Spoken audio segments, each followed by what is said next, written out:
నమస్కారం. శ్రీ వసంతం ఛానల్కు సుస్వాగతం. ఓం నమ శివాయ. కార్తీక పురాణం 25వ అధ్యాయము. దూర్వాసుడు అంబరీషుని శపించుట గురించి తెలుసుకుందాం. అంబరీష, పూర్వజన్మలో కించిత్ పాప విశేషము వలన నీకు అనర్థము వచ్చినది. నీ బుద్ధిచే దీర్ఘముగా ఆలోచించి నీకెట్లు అనుకూలించునో అట్లనే చేయుము. ఇక మాకు సెలవిప్పించమని పండితులు పలికిరి. అంతటా అంబరీషుడు, ఓ పండితోత్తములారా, నా నిశ్చితాభిప్రాయంను ఆలకించి వెడలుడు. ద్వాదశి నిష్టను విడుచుట కన్నా విప్రశాపము అధికమైనది కాదు. జలపానం చేయుట వలన బ్రాహ్మణ్ణి అవమానపరచుటను కాదు, ద్వాదశిని విడుచుటయు కాదు. అప్పుడు దూర్వాసుడు నన్నేల నిందించును, నిందింపడు, నా తొల్లి పుణ్యఫలము నశింపదు.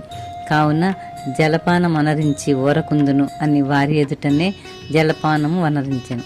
అంబరీషుడు జలపానం అనరించిన మరుక్షణమునే దూర్వాసుడు స్నాన జపాదులు పూర్తి చేసుకుని అక్కడికి వచ్చాను. వచ్చిన వెంటనే ఆ ముని మహారౌద్రాకారుడై కండ్ల వెంట నిప్పులు క్రక్కుచూ, ఓరి మదాంధ, నన్ను భోజనానికి రమ్మని నేను రాకనే నీ వేళ భుజించితివి. ఎంత దుర్మార్గము, ఎంత నిర్లక్ష్యము, ఎంతటి ధర్మ పరిత్యాగివి. అతిథికి అన్నం పెట్టెదనని ఆశ చూపి పెట్టకుండా తాను తినినవాడు మలభక్షకుడగును. అట్టి అధముడు మరుజన్మలో పురుగై పుట్టును. నీవు భోజనమునకు బదులు జలపానం చేసితివి, అది భోజనంతో సమానమైనదే. నీవు అతిథిని విడిచి భుజించినావు. కావున నీవు నమ్మకద్రోహి వగుతువే గాని హరిభక్తుడవు ఎట్లు కాగలవు? శ్రీహరి బ్రాహ్మణావమానమును సహింపడు. మమ్మే అవమానించుట అన్న శ్రీహరిని అవమానించుటయే.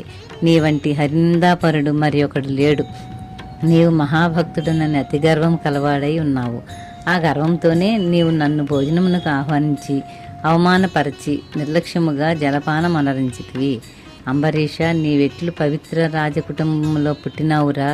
నీ వంశము కళంకము కాలేదా అని కోపముతో నోటికి వచ్చినట్లు తిట్టిన అంబరీషుడు మునికోపమునకు గడగడ వణుకుచూ ముకులిత హస్తములతో, మహానుభావ, నేను ధర్మహీనుడను. నా అజ్ఞానముచే నేను ఈ కార్యం చేసి తిని, నన్ను రక్షింపుడు. బ్రాహ్మణులకు శాంతియే ప్రధానము. మీరు తపోధనులు, దయాదాక్ష్యములు గలవారు కావున నన్ను కాపాడు అని అతని పాదములపై పడిను.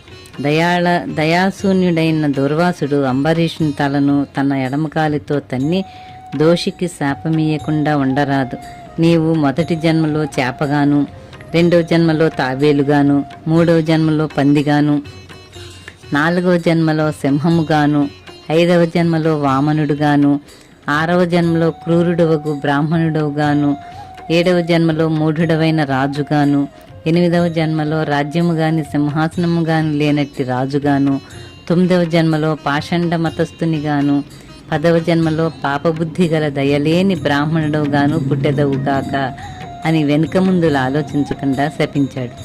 ఇంకను కోపం తగ్గనందున మరలా శపించుటకు ఉద్యుక్తుడవుతుండగా శ్రీ మహావిష్ణువు బ్రాహ్మణ శాపము వృధా కాకూడదని తన భక్తునికి ఏ అపాయము కలగకుండకు అంబరీషుని హృదయంలో ప్రవేశించి, మునివర్య, అట్లనే మీ శాపం అనుభవించునని ప్రాధేయపడను. కానీ దుర్వాసుడు ఇంకనూ కోపం పెంచుకొని నారాయణుడు తన సుదర్శన చక్రమును అడ్డుపెట్టాను. ఆ సుదర్శనము కోటి సూర్య ప్రభలతో అగ్నిజ్వాలలు క్రక్కుచూ దూర్వాసునిపై పడబోయాను. అంత దూర్వాసుడు ఆ చక్రము తనను మసిచేయునని తలంచి ప్రాణముపై ఆశ కలిగి అచటి నుండి బ్రతుకు జీవుడా అని పరిగెడెను. మహా తేజస్సుతో చక్రాయుధము దూర్వాసుని తురుముచుండెను. దూర్వాసుడు తనను కాపాడమని భూలోకమున ఉన్న మహాములను, దేవలోకమున కరిగి దేవేంద్రుని, బ్రహ్మలోకానికి వెళ్ళి బ్రహ్మదేవుని, కైలాసమునకు వెళ్ళి పరమేశ్వరుని ఎంత ప్రార్థించినను వారు సైతము చక్రాయుధము బారి నుండి దూర్వాసుని కాపాడలేకపోయేది. ఇట్లు స్కాంద పురాణాంతర్గత వశిష్ఠ ప్రోక్త కార్తీక మహాత్మ్యందలి పంచవింశోధ్యాయము 25వ రోజు పారాయణము సమాప్తము.